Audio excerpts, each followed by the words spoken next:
తరపున మేమందరం కూడా దీన్ని తీవ్రంగా ఖండిస్తున్నాం. ఏబీఎన్కి ఇప్పుడు అండగా మేమందరం ఉంటాం.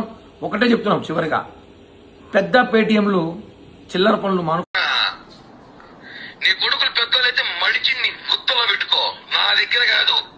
కోసి వాత పెడతా, మటర్ కేసు పెట్టుకు జైలు పోతా, 40 రోజులు పెళ్లి తీసుకుని బయటకు వస్తా. నీ అమ్మ బుక్ చాలా చూసినాను ఇట్లాంటివి. ఇది ఒక చిన్న ఉదాహరణ మాత్రమే సార్, ఉదాహరణ మాత్రమే.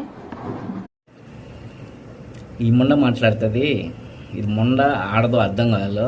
నీలాగా నీ నాయకులాగా ఆడపుత్తులు అందరూ ఉండరా ఎదుపుక. నీ తల్లిని ఎవరైనా తిడితే ఎంత సావలేనోడైనా ఎంత పనికి మానోడైనా పోరాడతాడు. ఆ తల్లిని తిడితే ఎగబడతారు అని నీ నాయకులాగా అందరూ ఉండరా. నీ తల్లిని తిట్టిన వాళ్ళే నువ్వు సంకలం నాకుతావు. మళ్ళీ మా వైఎస్ఆర్ మా జగన్మోహన్ రెడ్డి భార్యనే మాట్లాడితే మేము గమ్ముకుంటామా? నీలాగా నీ నాయకులాగా కొజ్జాలు కాదు అందరూ. ఆడదాన్ని వాడుకొని వదిలేసి అడ్డం వస్తే నీ కొడుకుని చంపేస్తా అనే సంస్కారం లేని వ్యక్తి కాదు జగన్మోహన్ రెడ్డి.